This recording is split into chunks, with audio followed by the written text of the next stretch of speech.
18 million people in England and all 3 million who live in Wales have seen extra COVID restrictions come into force today. As ministers said, a new variant of coronavirus is out of control. In England, areas within the new Tier 4 include London, Kent and most of Essex. People should stay home. Non-essential shops, as well as gyms and hairdressers, have closed. Christmas bubble mixing is no longer permitted. The festive rules have changed in the rest of England too. Bubbles will now be allowed to meet only on Christmas Day. Wales's new lockdown restrictions will ease just for Christmas Day.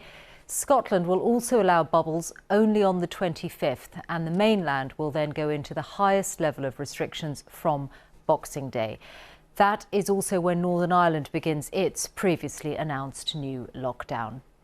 Well, tonight several countries are responding to the new variant of the virus by suspending travel from the UK, including freight heading to France. Our first report is from our political correspondent, Nick Eardley. What a difference a day can make. London's Oxford Street, normally one of the busiest for shopping in Europe, deserted today as parts of England entered a new lockdown and millions more faced up to a significantly scaled back Christmas. I was pinning all of my hopes on this moment now to get home for Christmas. People like Michaela McCann, who works as an occupational therapist in Surrey and now can't get home to Northern Ireland. Everybody had made their plans and it just seems like it's just a bit too late. It's just really difficult to accept, and I feel like myself, my resilience has sort of depleted through the year, and I think this was just one final kick.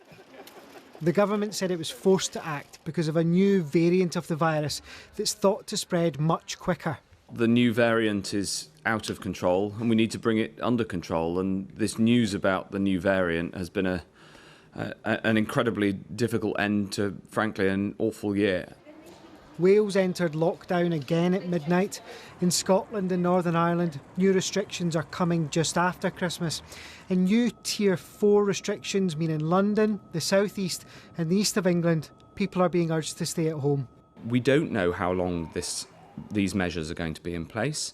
It may be for some time until we can get the vaccine going. That isn't an easy thing to say. It all feels very different to Wednesday when the four nations agreed that there would still be a relaxation of the law over Christmas. But ministers here say they were given new evidence on Friday about how the new variant of the virus spreads and that they had to act quickly. Others think they were too slow. How could the government allow people to go on as they were? Labour's leader this morning said that the Prime Minister had waited until the 11th hour because he was reluctant to make an unpopular decision. England, Scotland and Labour-run Wales all took pretty drastic action yesterday after being briefed by the experts. So what makes you think, in terms of this new variant, that the government should have acted sooner? To put all of this on the new variant is wrong. The infection was out of control, and that's why the government and the Prime Minister should have grasped this instead of flippantly on Wednesday simply saying have a merry little Christmas. It was obvious that the indicators were all in the wrong direction. The government says that's wrong, that when the data changed, their approach had to as well. But for many, the last couple of days mean a heartbreaking end to what's already been a uniquely difficult year. There has been another sharp increase in the number of positive cases reported today, nearly 36,000, almost double the level reported last week. And it's exactly figures like that that ministers will point to say that's why they had to make this decision. Ultimately, Boris Johnson has decided that for all the political flack he may take from Labour, who say he acted too slow, from some in his own party who say that he's gone too far, that's worth it because of the scale of the emergency. Nick Eardley at Westminster, thank you very much. Well, the latest developments have sparked bans on travel from the UK into several countries, including France, which is barring arrivals by air, sea, rail or road, including freight. Germany, Italy and the Netherlands and Ireland are also restricting travel. Here's our transport correspondent, Caroline Davies. This weekend has already seen queues of lorries waiting at Dover. Today's news that France has banned all forms of transport from the UK for 48 hours from midnight, including goods being transported as freight, has many worried this will get much worse. This is an absolute hammer blow after all the queues that we've had at ports in the last week caused by Brexit stockpiling and, of course, the Christmas rush. So there's real confusion, real uncertainty in the industry tonight. Obviously, the ban is into France. Are there other routes that these goods could be taken into in a different part of Europe instead? There are other routes, other sea routes, other ports to other parts of Europe that can be used, but they are a very long way round compared to the short straits of Dover-Calais. And really, it's not a great alternative for where we are now with just a few days to Christmas. The Prime Minister will chair a Cobra meeting tomorrow to discuss the situation. The Eurotunnel closed its Folkestone terminal at 10 p.m. this evening. The port of Dover has closed to all traffic leaving the UK. While France is currently the only country to have imposed restrictions on freight, many other European countries have placed bans on British passengers coming into the UK, including Italy, Ireland, the Netherlands and Belgium, concerned about spreading the new strain of the virus. In the UK, some passengers were still boarding trains from London to Manchester this afternoon, despite the fact that rules against leaving Tier 4 came in last night, other than for legally permitted reasons. The British Transport Police have said that there will be more officers at major transport hubs and that officers will only use enforcement if absolutely necessary. In Scotland, the police have said they will double their presence in the border areas, but that it wasn't appropriate for officers to establish checkpoints or roadblocks. Yesterday's announcement has resulted in Christmas plans being upended across the country, not least those of businesses thrown into doubt at the UK's border in the final few days before Christmas. Caroline Davis, BBC News.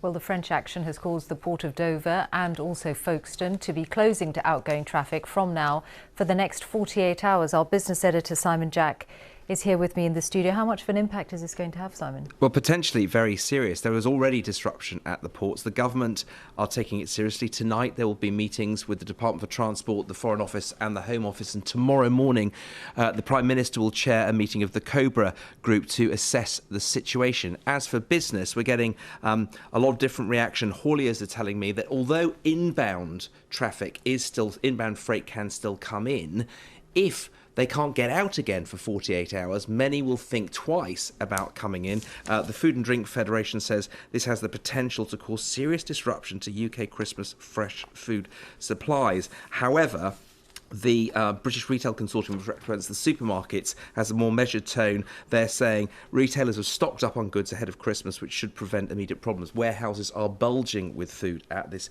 particular time. So now, I was down in Dover myself on Thursday, and there were the tailbacks 10 to 20 miles long at some point because you have this disruption of stuff coming out of China. You've got a bit of pre-Brexit stockpiling, and you've got that busy Christmas period. And as one haulier chief said to me, saying, just when you thought you couldn't get any worse, it does get worse. So some serious disruption in prospect here. And of course, this is 10 days before the UK goes into this rather unknown period where we don't know what we're preparing for. So some, very testing times ahead. Simon, thank you. We'll be getting an update on the Brexit talks in Brussels in a few minutes' time. The latest government figures on coronavirus show that there were 35,928 new infections recorded in the latest 24-hour period, which means an average number of 27,249 new cases per day in the last week. There were 1,821 people admitted to hospital on average each day in the week to last Wednesday. 326 deaths have been reported for the last 24 hours. That's people who died within 28 days of a positive COVID-19 test. It means an average of 462 deaths per day in the past week. And the total number of UK deaths is now 67,401. The sharply increased number of new cases is being linked to the new variant of COVID being more infectious. Concerns over this have led to the widespread travel restrictions announced this evening. Our health correspondent Catherine Burns reports now on what we know about the mutation and how it happened. Since the pandemic started, we've learned a lot about coronavirus, but it's been learning about us too. It's had practice at dealing with our immune systems and has developed an extra way of fighting us, this new variant. It's changed 23 times. Many differences are linked to the all-important spike protein, the part of the virus that lets it bind onto human cells. So the worry is that this mutation could make it easier for the virus to infect us. Doctors think this new variant could spread up to 70% faster, although that figure is just an estimate. Scientists advising the government also say it could increase the R number, which shows how the virus can spread, by between 0.4 and 0.9. When we find the virus, we're finding the virus in the nose and throat. But the higher amount of virus means that people are likely to be more infectious than they would otherwise be. And this means that we need to reiterate the social distancing measures, keep your distance, reduce your contacts. One key question is, will vaccines still work against this?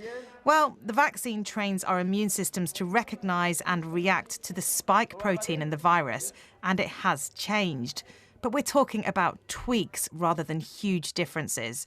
It's early days, but scientists think the vaccines are now, more than ever, the key to getting this under control. Another question is, are people more likely to become very sick or even die if they get infected with this? Well, so far there is no evidence to show that this variant causes more severe illness in any one single person. But it's thought that somewhere between 1 in 100 and 1 in 150 people who get coronavirus will die from it. And if this variant is more infectious, it could cause more cases and so more deaths.